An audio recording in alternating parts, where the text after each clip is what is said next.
적을 볼 수 없다면 어떻게 싸우시겠습니까? 30일간 바다 어딘가에 숨어있는 죽음의 그림자를 상대로 말입니다. 22년간 나토 해군에서 북대서양의 모든 괴물들과 맞서왔던 제가 처음으로 절망이라는 감정을 맛봤습니다.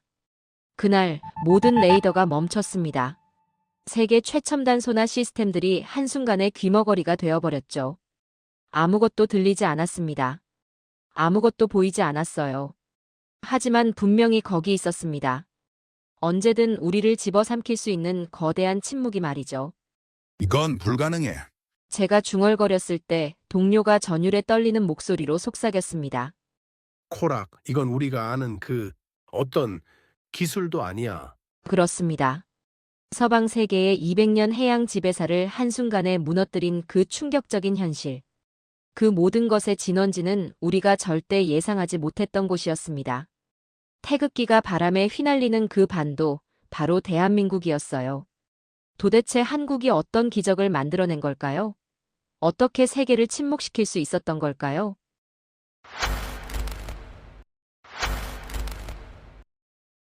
가장 잔인한 고문이 뭔지 아십니까? 언제 죽을지 모른다는 불안감입니다. 한국이 만든 건 단순한 잠수함이 아니었습니다. 적의 정신을 무너뜨리는 심리 무기였죠. 30일간 어디 있는지도 모르는 채로 공포 속에서 기다려야 하는. 저는 그 전략의 무서움에 소름이 돋았습니다. 저는 코락입니다. 노르웨이 출신이고 22년간 나토 해군 기술장교로 복무했습니다. 북대서양에서 러시아 잠수함들과 숨바꼭질을 해온 사람이죠.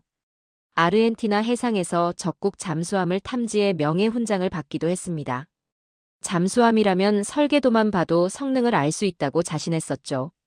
하지만 그날 모든 자신감이 산산조각 났습니다. 2024년 10월 나토 본부에 한 통의 기밀 보고서가 도착했습니다. 제목부터가 충격적이었죠. 대한민국 SLBM 탑재 잠수함 개발 완료. 처음엔 웃었습니다. 한국이 전략 미사일 잠수함을 만들었다고요? 조립이나 하던 나라가 말입니까? 하지만 보고서를 읽어 내려갈수록 웃음이 굳었습니다.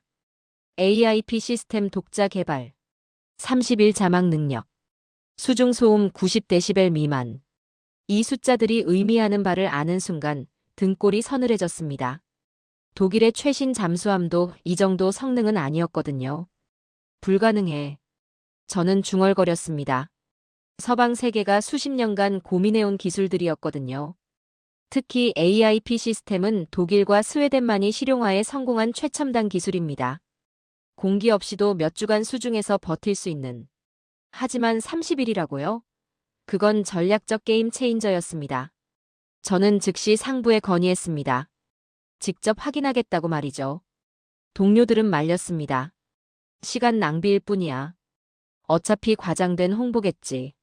하지만 저는 확신이 서지 않았습니다. 22년간 쌓은 경험이 뭔가 다르다고 경고하고 있었거든요. 부산행 비행기에 몸을 맡기면서도 회의적이었습니다. 한국이라. 확실히 조선업은 세계적이죠. 하지만 군사기술은 완전히 다른 영역입니다. 특히 잠수함은 단순히 배를 만드는 게 아니거든요. 바닷속에서 보이지 않는 채로 적을 사냥하는 괴물을 만드는 일입니다. 공항에 도착했을 때 첫인상은 평범했습니다. 다른 동아시아 도시들과 크게 다르지 않았죠. 하지만 조선소로 향하는 길에서 뭔가 다른 분위기를 느꼈습니다. 공기 중에 긴장감이 있었어요. 마치 역사적인 순간을 목격하기 직전 같은. 현대중공업 울산 조선소. 거대한 크레인들이 하늘을 찌르고 있는 그곳에서 저는 한국 해군 관계자들과 만났습니다. 예상보다 젊었죠. 그리고 놀랍도록 자신감에 차 있었습니다. 마치 세상을 바꿀 무언가를 가지고 있다는 듯이 말이죠. 도산 안창호급을 보여드리겠습니다. 한국 해군 대령이 차분히 말했습니다. 그의 눈빛에서 절대적인 자부심이 느껴졌어요. 하지만 저는 여전히 반신반의했습니다. 아무리 그래도 나토의 첨단 기술을 뛰어넘는다는 건. 거대한 경납고 문이 유압 소리와 함께 천천히 열렸습니다. 그리고 저는 숨을 완전히 멈췄습니다. 검은 거대한 그림자가 서서히 모습을 드러내는 순간 온몸에 소름이 돋았어요. 길이 83m, 높이 8m의 거대한 철덩어리. 아니, 이건 단순한 철덩어리가 아니었습니다. 도산 안창호급. 그 이름이 선체에 새겨진 순간 저는 깨달았습니다. 이건 단순한 잠수함이 아니라는 걸 말이죠. 선체 표면의 매끄러운 곡선, 소음을 최소화하기 위한 완벽한 설계. 모든 것이 나토의 교과서를 넘어선 수준이었습니다. 어떻습니까? 한국 엔지니어가 조용히 물었습니다. 저는 대답할 수 없었어요. 22년간 봐온 어떤 잠수함보다도 정교하고 위협적이었거든요. 특히 추진기 부분의 혁신적 설계는 나토의 최신 기술조차 이 정도는 아니었습니다. 그때 깨달았습니다. 한국이 만든 건 단순한 무기가 아니라는 걸 말이죠. 이건 바다 전체를 공포로 물들일 수 있는 괴물이었습니다. 30일간 어디 있는지도 모르는 채로 침묵 속에 숨어 있다가 언제든 치명타를 날릴 수 있는. 저는 그날 처음으로 진정한 두려움을 느꼈습니다. 사냥꾼이 아닌 사냥감이 된 기분을 말이죠. 그 검은 괴물을 본 순간부터 제 머릿속은 혼란스러웠습니다. 22년간 쌓아온 상식이 무너지고 있었거든요. 한국 엔지니어가 저를 경납고 안쪽으로 안내했습니다. AIP 시스템부터 설명드리겠습니다. 젊은 기술자가 말했습니다. 그의 눈빛이 예사롭지 않았어요. AIP. 공기 독립 추진 시스템입니다. 독일이 세계 최초로 개발했고 스웨덴이 뒤를 이었습니다. 하지만 그들도 10일에서 14일이 한계였어요. 30일이라고 하셨죠? 저는 물었습니다. 목소리가 떨렸어요. 네, 정확히는 32일입니다. 엔지니어가 담담히 대답했습니다. 저는 순간 어지러웠습니다. 그건 전략적 게임 체인저였습니다. 바닷속에서 한 달 이상 숨어 있을 수 있다는 뜻이거든요. 적함대가 언제 어디서 공격당할지 모르는 공포 속에서 30일을 보내야 한다는 겁니다. 어떻게 가능합니까? 리튬이온 배터리와 연료전지의 혁신적 결합입니다. 기존 납축전지 대비 3배 이상의 에너지 밀도를 구현했죠. 저는 숨이 막혔습니다. 잠수함에서 가장 치명적인 건 열 발생입니다. 적외선 탐지로 위치가 노출되거든요. 소음은 어느 정도입니까? 90데시벨 미만입니다. 90데시벨 미만이라고요? 나토의 최신 잠수함도 100데시벨은 넘거든요. 90데시벨이면 사실상 바다의 자연음과 구분이 안 됩니다. 불가능합니다. 저는 중얼거렸습니다. 바다가 조용해집니다. 마치 아무것도 없는 것처럼요. 엔지니어가 말했습니다. 저는 전율했습니다. 어떤 소나도 어떤 탐지 장비도 이 괴물을 찾아낼 수 없다는 뜻이었습니다. 그럼 SLBM은요? 현무 -4-4입니다. 간단한 대답이었지만 저에게는 천둥 같았습니다. 사거리 800km의 잠수함 발사 탄도미사일이죠. 몇 발까지 탑재 가능합니까? 그건 기밀입니다. 엔지니어가 미소 지었습니다. 하지만 그 미소가 더 무서웠어요. 저는 경납고를 돌아보았습니다. 이 검은 괴물이 바다로 나가면 어떻게 될까요? 30일 이상 아무도 모르는 곳에 숨어 있다가 갑자기 미사일을 발사하는. 시험 운항은 언제입니까? 이미 끝났습니다. 6개월 전에 첫 항해를 마쳤고 지난달에는 실제 SLBM 발사 시험도 성공했습니다. 저는 무릎이 꺾일 뻔했습니다. 이미 완성된 무기라는 거죠? 몇 척을 건조할 예정입니까? 1차로 3척, 최종적으로는 9척을 목표로 하고 있습니다. 9척이라고요? 9척이 동시에 작전하면 바다 전체가 공포의 바다가 됩니다. 왜 도산 안창호라는 이름을 붙였습니까? 독립운동가이자 교육자였습니다. 엔지니어의 목소리에 존경이 묻어났어요. 나라를 지키기 위해 평생을 바친 분이죠. 이 잠수함도 같은 정신입니다. 그 말을 듣는 순간 저는 깨달았습니다. 이들이 만든 건 단순한 무기가 아니라는 걸 말이죠. 조국을 지키겠다는 신념이 만들어낸 괴물이었습니다. 우리는 전쟁을 원하지 않습니다. 엔지니어가 조용히 말했습니다. 하지만 누군가 전쟁을 강요한다면 끝까지 싸울 준비가 되어 있습니다. 이 잠수함이 바로 그 의지의 결정체입니다. 저는 더 이상 말할 수 없었습니다. 22년간 자신했던 서방의 기술적 우위가 한순간에 무너졌거든요. 한국이 만든 이 괴물 앞에서 나토의 모든 잠수함이 구식이 되어버렸습니다. 그날 밤 호텔에서 저는 긴급 보고서를 작성했습니다. 제목은 대한민국 해군력의 패러다임 전환이었죠. 하지만 아무리 써도 그날 느꼈던 충격을 제대로 표현할 수 없었습니다. 한국이 바다의 새로운 지배자가 되었다는 사실을 말이죠. 호텔로 돌아와 보고서를 쓰려고 했지만 손이 떨렸습니다. 도대체 뭘 써야 할까요? 한국이 나토를 뛰어넘었다고 써야 합니까? 22년간 쌓아온 제 전문성이 한순간에 무너졌다고 고백해야 합니까? 다음 날 아침 한국 해군 작전사령부를 방문했습니다. 김 대령이 저를 브리핑룸으로 안내했어요. 벽면에는 한반도 주변 해역 지도가 걸려 있었습니다. 코락 박사님, 우리의 전략을 설명드리겠습니다.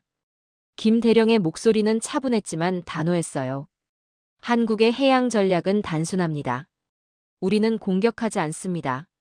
하지만 공격받는다면 상대방이 절대 잊지 못할 대가를 치르게 만들죠. 저는 귀를 기울였습니다. 이게 바로 한국식 억제 전략이구나 싶었어요.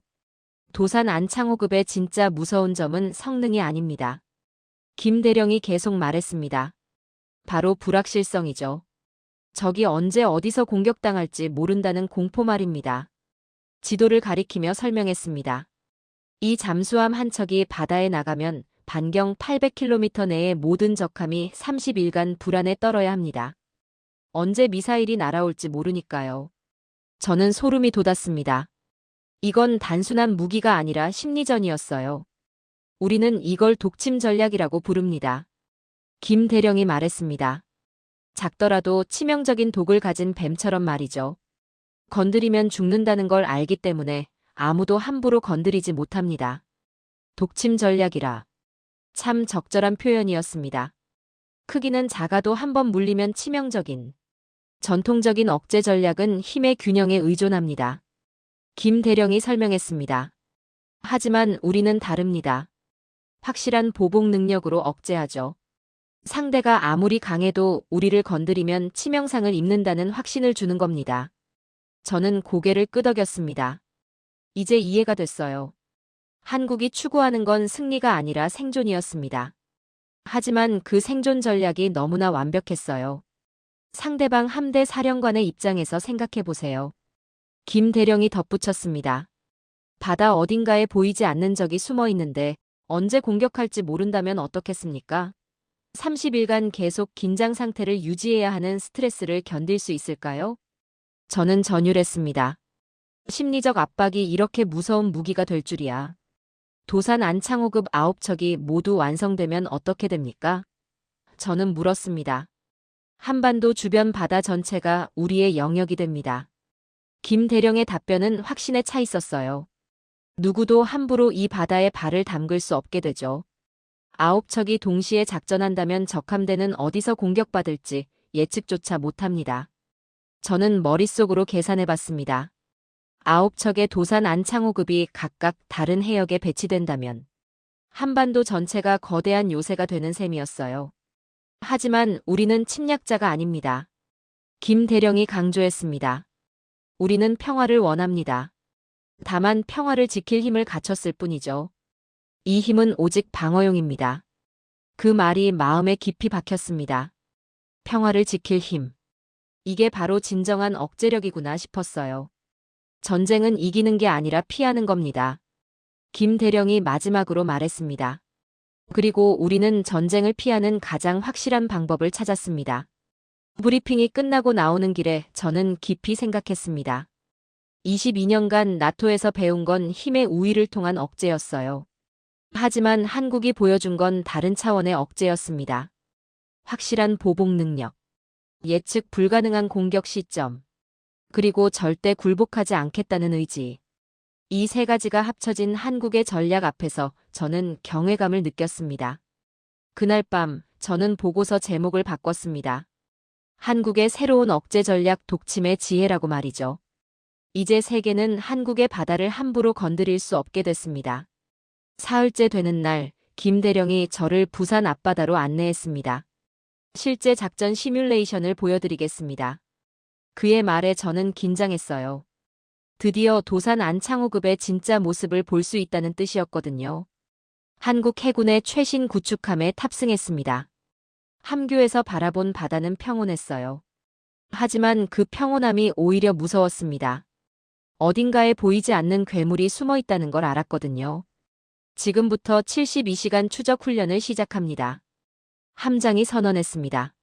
목표는 도산 안창호급 1번함을 찾아내는 것입니다. 저는 숨을 삼켰습니다.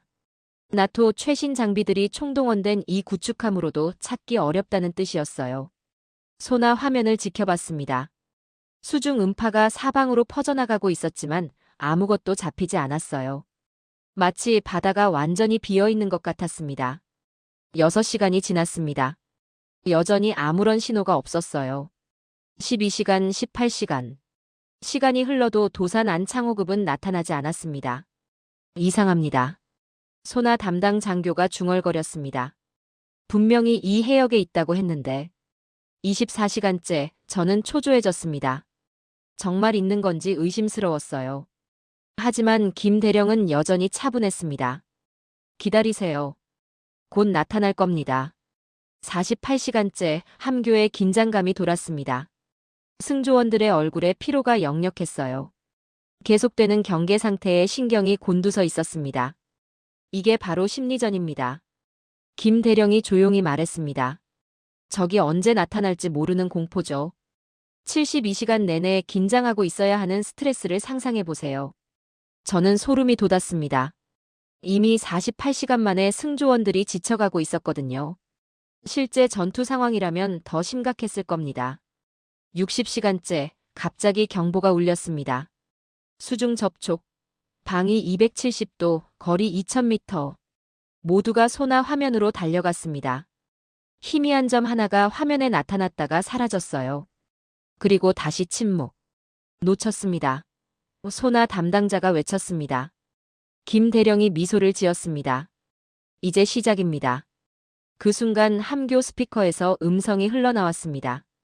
도산 안창호급 1번함입니다. 72시간 은밀 기동을 완료했습니다. 저는 충격받았습니다.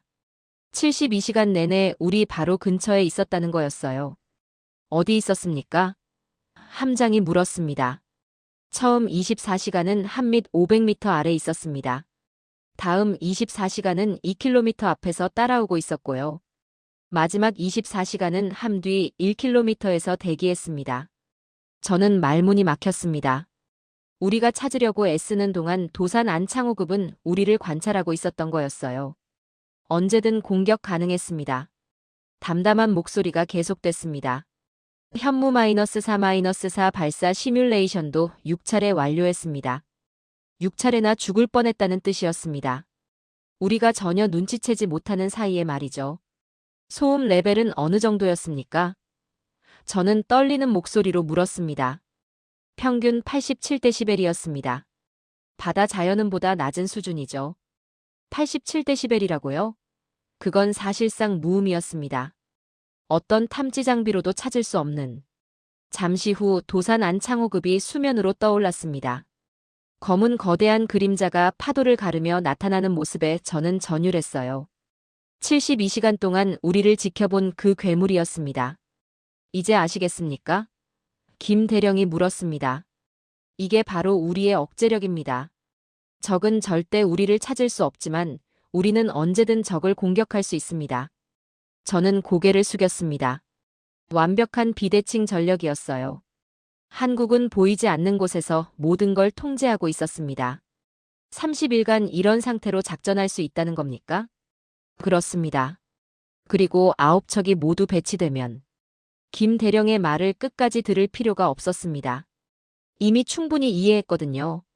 한국이 만든 건 단순한 잠수함이 아니라 바다 전체를 장악하는 새로운 개념의 무기였습니다. 그날 밤 저는 깨달았습니다. 한국의 바다에서는 한국의 룰이 통한다는 걸 말이죠. 그리고 그 룰은 단 하나였습니다. 보이지 않는 자가 지배한다. 2시간의 충격에서 벗어나지 못한 저를 김 대령이 조선소 깊숙한 곳으로 안내했습니다. 이제 진짜 비밀을 보여드리겠습니다. 그의 표정이 진지했어요. 지하 3층 연구소에 들어서자 또 다른 세계가 펼쳐졌습니다. 수십 명의 엔지니어들이 컴퓨터 앞에서 무언가에 몰입하고 있었어요. 벽면에는 잠수함 설계도들이 빼곡히 붙어 있었습니다. 여기가 도산 안창호급의 심장입니다. 김 대령이 말했습니다. 모든 기술이 태어난 곳이죠. 한 젊은 여성 엔지니어가 다가왔습니다. 박 박사입니다. AIP 시스템 총괄 개발자죠. 김 대령이 소개했습니다. 안녕하세요. 박 박사의 인사는 정중했지만 자신감이 넘쳤어요. 궁금한 게 많으실 텐데요. 정말 30일이 가능합니까? 저는 곧바로 물었습니다. 32일 7시간이 정확한 수치입니다. 박 박사가 단호히 답했습니다. 실제 테스트에서 검증된 데이터죠. 모니터 화면에 복잡한 그래프들이 나타났습니다. 배터리 효율, 산소 농도, 이산화탄소 제거율. 모든 수치가 완벽했어요. 기존 기술과 뭐가 다릅니까?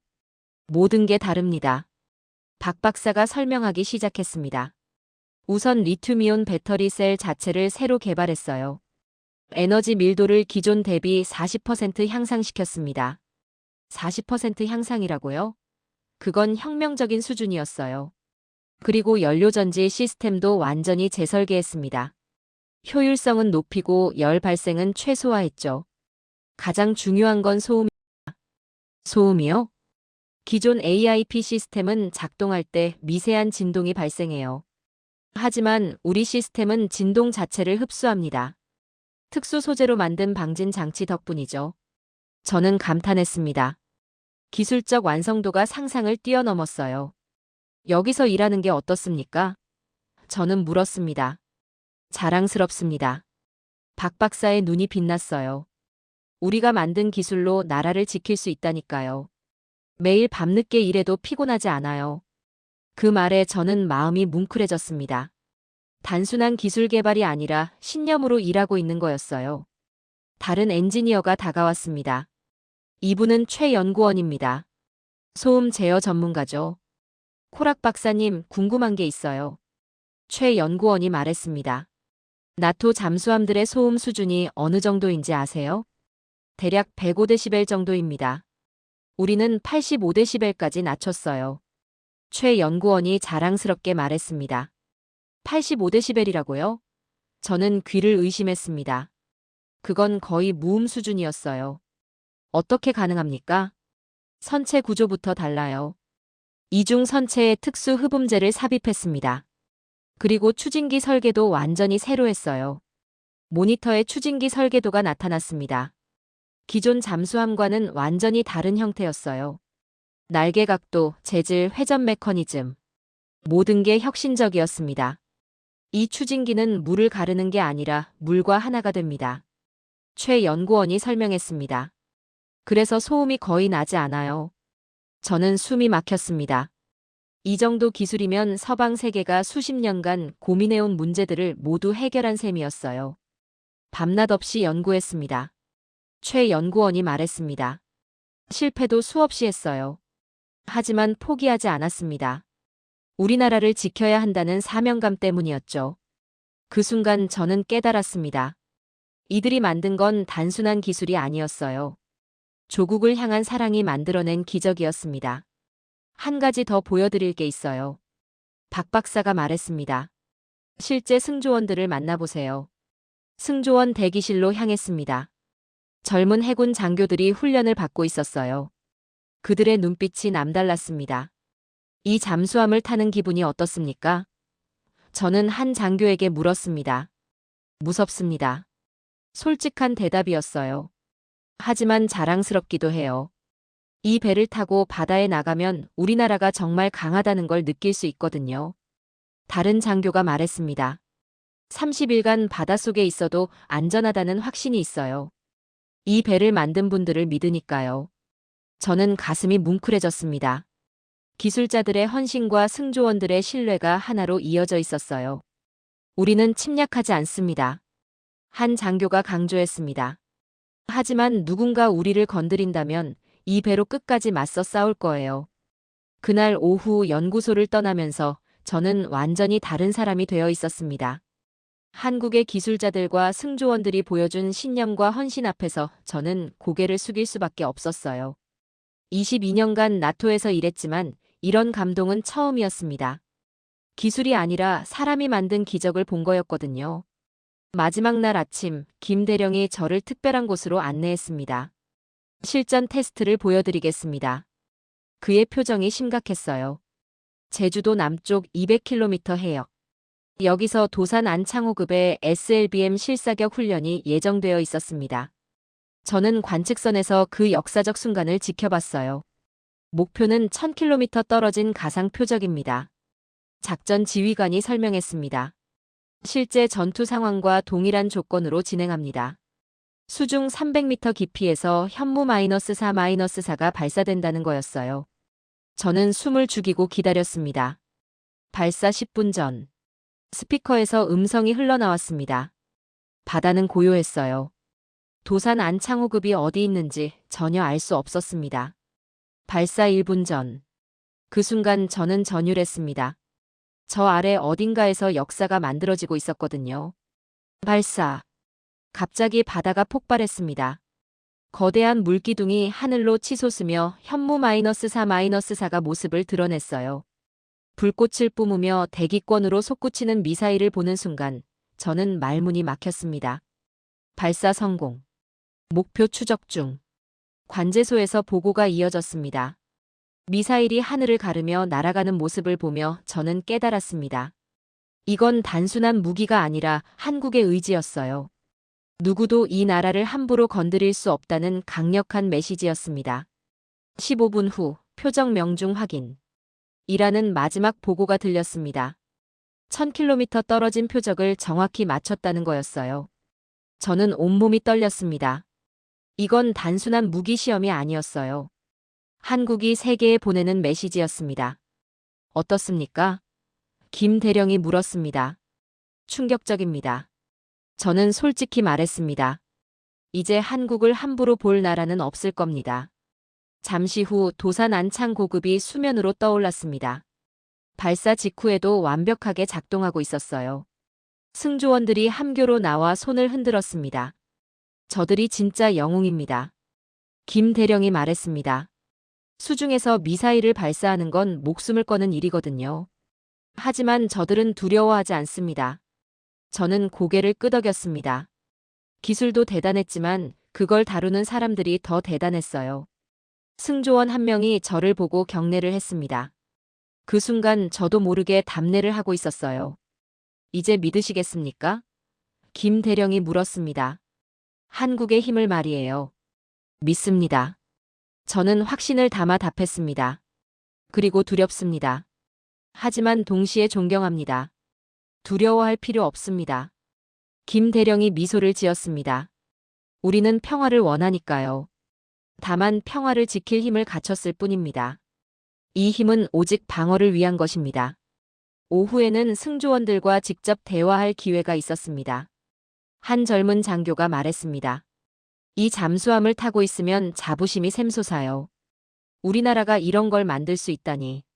다른 승조원이 덧붙였습니다. 가족들에게 떳떳합니다. 정말 나라를 지키고 있다는 느낌이거든요. 그들의 눈빛에서 저는 순수한 애국심을 봤습니다. 이념이나 정치가 아닌 조국을 향한 진정한 사랑이었어요. 그날 저녁 부산으로 돌아가는 길에 저는 깊이 생각했습니다. 일주일 전에 제가 얼마나 무지했는지 깨달았어요. 한국을 단순한 조립국으로 봤던 제 자신이 부끄러웠습니다. 호텔에서 마지막 보고서를 작성했습니다. 제목은 한국, 새로운 해양 강국의 탄생이었어요. 하지만 아무리 써도 제가 느낀 충격을 다 담을 수 없었습니다. 22년간 나토에서 일하며 많은 무기를 봤지만 도산 안창호급 같은 건 처음이었어요. 기술과 신념이 완벽하게 결합된 걸작이었습니다. 다음 날 아침 공항으로 향하면서 저는 다짐했습니다. 이제 전 세계에 한국의 진실을 알려야겠다고 말이에요. 더 이상 한국을 과소평가해서는 안 된다고. 비행기에서 내려다본 한국의 바다는 달라 보였습니다. 평온해 보이지만 그 아래 무서운 힘이 숨어 있다는 걸 알았거든요. 이제 그 바다는 한국의 바다였습니다. 마지막 날 아침, 김 대령이 저를 특별한 곳으로 안내했습니다. 실전 테스트를 보여드리겠습니다. 그의 표정이 심각했어요.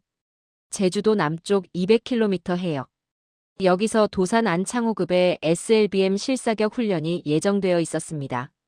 저는 관측선에서 그 역사적 순간을 지켜봤어요. 목표는 1000km 떨어진 가상 표적입니다. 작전 지휘관이 설명했습니다. 실제 전투 상황과 동일한 조건으로 진행합니다. 수중 300m 깊이에서 현무 -4-4가 발사된다는 거였어요. 저는 숨을 죽이고 기다렸습니다. 발사 10분 전. 스피커에서 음성이 흘러나왔습니다. 바다는 고요했어요. 도산 안창호급이 어디 있는지 전혀 알 수 없었습니다. 발사 1분 전. 그 순간 저는 전율했습니다. 저 아래 어딘가에서 역사가 만들어지고 있었거든요. 발사. 갑자기 바다가 폭발했습니다. 거대한 물기둥이 하늘로 치솟으며 현무 -4-4가 모습을 드러냈어요. 불꽃을 뿜으며 대기권으로 솟구치는 미사일을 보는 순간 저는 말문이 막혔습니다. 발사 성공. 목표 추적 중. 관제소에서 보고가 이어졌습니다. 미사일이 하늘을 가르며 날아가는 모습을 보며 저는 깨달았습니다. 이건 단순한 무기가 아니라 한국의 의지였어요. 누구도 이 나라를 함부로 건드릴 수 없다는 강력한 메시지였습니다. 15분 후 표적 명중 확인. 이라는 마지막 보고가 들렸습니다. 1000km 떨어진 표적을 정확히 맞췄다는 거였어요. 저는 온몸이 떨렸습니다. 이건 단순한 무기 시험이 아니었어요. 한국이 세계에 보내는 메시지였습니다. 어떻습니까? 김 대령이 물었습니다. 충격적입니다. 저는 솔직히 말했습니다. 이제 한국을 함부로 볼 나라는 없을 겁니다. 잠시 후 도산 안창 고급이 수면으로 떠올랐습니다. 발사 직후에도 완벽하게 작동하고 있었어요. 승조원들이 함교로 나와 손을 흔들었습니다. 저들이 진짜 영웅입니다. 김 대령이 말했습니다. 수중에서 미사일을 발사하는 건 목숨을 거는 일이거든요. 하지만 저들은 두려워하지 않습니다. 저는 고개를 끄덕였습니다. 기술도 대단했지만 그걸 다루는 사람들이 더 대단했어요. 승조원 한 명이 저를 보고 경례를 했습니다. 그 순간 저도 모르게 답례를 하고 있었어요. 이제 믿으시겠습니까? 김 대령이 물었습니다. 한국의 힘을 말이에요. 믿습니다. 저는 확신을 담아 답했습니다. 그리고 두렵습니다. 하지만 동시에 존경합니다. 두려워할 필요 없습니다. 김 대령이 미소를 지었습니다. 우리는 평화를 원하니까요. 다만 평화를 지킬 힘을 갖췄을 뿐입니다. 이 힘은 오직 방어를 위한 것입니다. 오후에는 승조원들과 직접 대화할 기회가 있었습니다. 한 젊은 장교가 말했습니다. 이 잠수함을 타고 있으면 자부심이 샘솟아요. 우리나라가 이런 걸 만들 수 있다니. 다른 승조원이 덧붙였습니다. 가족들에게 떳떳합니다. 정말 나라를 지키고 있다는 느낌이거든요. 그들의 눈빛에서 저는 순수한 애국심을 봤습니다. 이념이나 정치가 아닌 조국을 향한 진정한 사랑이었어요. 그날 저녁 부산으로 돌아가는 길에 저는 깊이 생각했습니다. 일주일 전에 제가 얼마나 무지했는지 깨달았어요. 한국을 단순한 조립국으로 봤던 제 자신이 부끄러웠습니다. 호텔에서 마지막 보고서를 작성했습니다. 제목은 한국, 새로운 해양 강국의 탄생이었어요. 하지만 아무리 써도 제가 느낀 충격을 다 담을 수 없었습니다. 22년간 나토에서 일하며 많은 무기를 봤지만 도산 안창호급 같은 건 처음이었어요. 기술과 신념이 완벽하게 결합된 걸작이었습니다. 다음 날 아침 공항으로 향하면서 저는 다짐했습니다. 이제 전 세계에 한국의 진실을 알려야겠다고 말이에요. 더 이상 한국을 과소평가해서는 안 된다고. 비행기에서 내려다본 한국의 바다는 달라 보였습니다. 평온해 보이지만 그 아래 무서운 힘이 숨어 있다는 걸 알았거든요. 이제 그 바다는 한국의 바다였습니다. 노르웨이로 돌아온 지 일주일 만에 제 삶이 완전히 바뀌었습니다. 나토 본부에서 긴급 브리핑 요청이 쏟아졌어요. 모두가 제 보고서를 읽고 싶어 했습니다. 정말입니까, 코라? 나토 해군 사령관이 물었습니다. 한국이 그 정도 수준이라고요? 네, 확실합니다. 저는 단호히 답했습니다. 제가 직접 봤습니다. 브리핑룸에 침묵이 흘렀어요. 20여 명의 고위 장성들이 제 말을 믿기 어려워하는 표정이었습니다. 32일 자망이 가능하다고요? 독일 해군 대표가 물었습니다. 실제로 테스트했습니다. 그리고 소음도 85데시벨까지 낮췄어요. 불가능합니다. 프랑스 대표가 고개를 저었습니다. 우리도 못하는 걸 한국이 했다고요? 저는 깊이 숨을 쉬었습니다. 예상했던 반응이었어요. 일주일 전에 제가 그랬으니까요. 여러분, 저도 처음엔 믿지 않았습니다. 저는 차분히 말했습니다. 하지만 현실을 받아들여야 합니다. 한국은 이미 우리를 뛰어넘었어요. 회의실이 술렁거렸습니다. 22년간 쌓아온 제 신뢰도 때문에 그들도 혼란스러워했어요. 증거가 있습니까? 영국 대표가 물었습니다. 저는 준비해온 자료들을 꺼냈습니다. 도산 안창호급의 사진들, 기술 데이터, 실사격 영상. 모든 걸 보여줬어요. 이 영상을 보세요. 현무 -4-4 발사 장면이 스크린에 나타났습니다. 수중 300m에서 발사된 미사일이 1000km 표적을 정확히 맞췄습니다.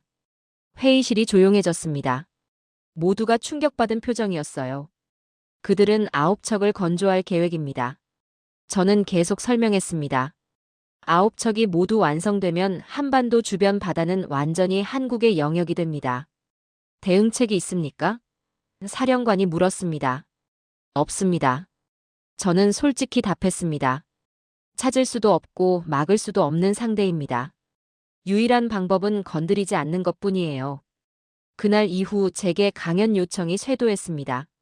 전 세계 방산업체들, 군사연구소들, 심지어 정치인들까지 한국의 기술에 대해 알고 싶어 했어요. 런던 국제전략연구소에서 첫 강연을 했습니다. 한국의 조용한 혁명이라는 제목이었어요. 여러분은 한국을 어떻게 보십니까? 저는 청중들에게 물었습니다.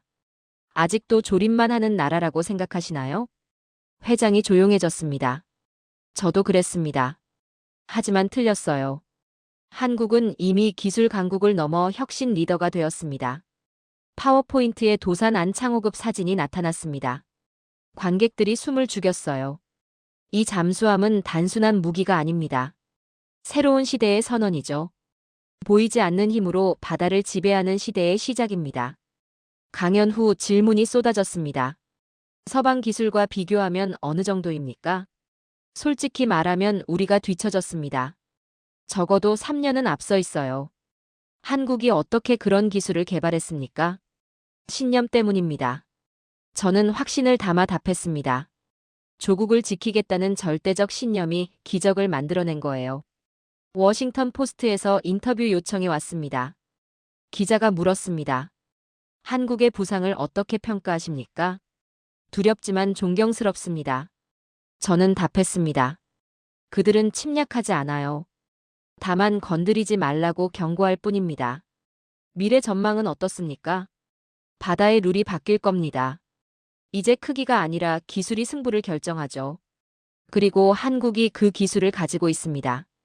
기사가 나간 후 반응이 폭발적이었습니다. 세계 각국 언론들이 한국의 잠수함 기술을 조명하기 시작했어요. CNN에서는 한국, 새로운 해양 강국으로 부상이라는 특집을 내보냈습니다. BBC는 아시아의 조용한 거인이라고 표현했어요. 하지만 가장 의미 있었던 건 한국 언론의 반응이었습니다. 외국 전문가가 인정한 우리 기술이라는 제목으로 크게 보도됐어요. 그날 밤 김 대령에게서 연락이 왔습니다. 코락 박사님 감사합니다. 선생님 덕분에 세계가 우리를 제대로 보기 시작했어요. 당연한 일을 했을 뿐입니다. 저는 답했습니다. 진실을 말한 것뿐이에요. 언제든 한국에 오세요. 환영합니다. 전화를 끊고 나서 저는 깊이 생각했습니다. 한국 방문 이후 제 인생이 완전히 바뀌었어요.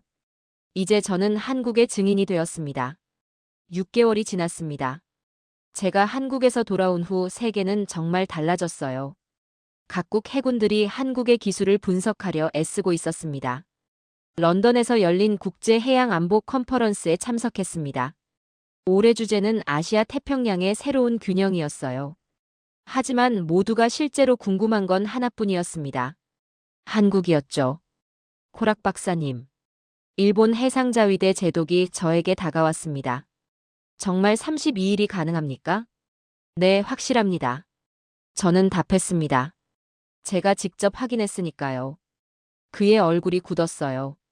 일본으로서는 충격적인 소식이었을 겁니다. 중국 해군 대표도 저를 찾아왔습니다. 한국 기술을 어떻게 평가하십니까? 세계 최고 수준입니다. 저는 주저하지 않고 답했습니다. 어떤 나라도 따라잡기 어려울 겁니다. 그의 표정에서 긴장감이 느껴졌어요. 중국도 한국의 부상을 예상하지 못했던 거죠. 러시아 대표는 더 직접적이었습니다. 서방 기술과 비교하면 어느 정도입니까? 우리가 뒤처졌습니다. 저는 솔직히 말했습니다. 한국이 새로운 기준을 만들었어요. 컨퍼런스 마지막 날, 저는 기조연설을 맡았습니다. 제목은 조용한 혁명 한국이 바꾼 해양 패러다임이었어요. 여러분, 저는 6개월 전까지 한국을 과소평가했습니다. 저는 연단에서 말했습니다. 하지만 제가 틀렸어요. 한국은 이미 게임의 룰을 바꿔놓았습니다. 청중들이 집중했습니다. 500명이 넘는 각국 군사 전문가들이 제 말에 귀를 기울였어요.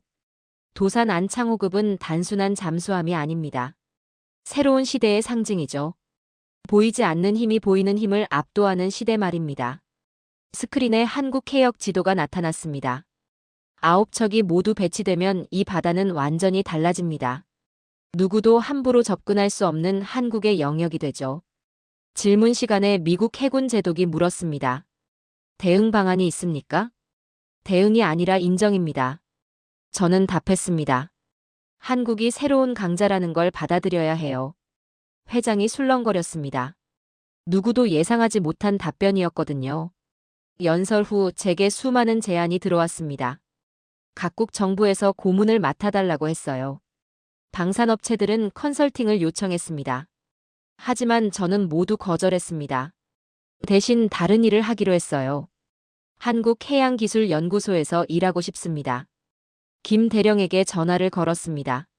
정말입니까? 그의 목소리에 놀라움이 묻어났어요. 네. 더 배우고 싶습니다. 한국의 혁신을 직접 경험하고 싶어요. 한 달 후, 저는 다시 부산에 있었습니다. 이번엔 관찰자가 아니라 동료로 말이죠. 연구소 첫 출근 날, 박 박사가 저를 맞이했습니다. 환영합니다, 코락 박사님. 이제 저희 팀의 일원이네요. 영광입니다. 저는 진심으로 답했습니다. 새로운 프로젝트 브리핑을 받았습니다. 차세대 잠수함 개발이었어요.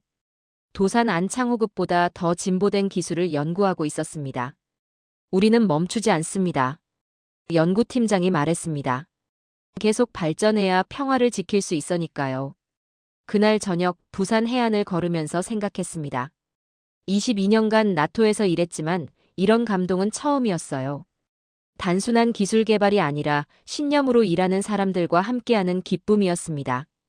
바다를 바라보며 저는 확신했습니다. 한국의 시대가 시작되었다고 말이죠. 이제 이 바다는 한국의 바다였습니다.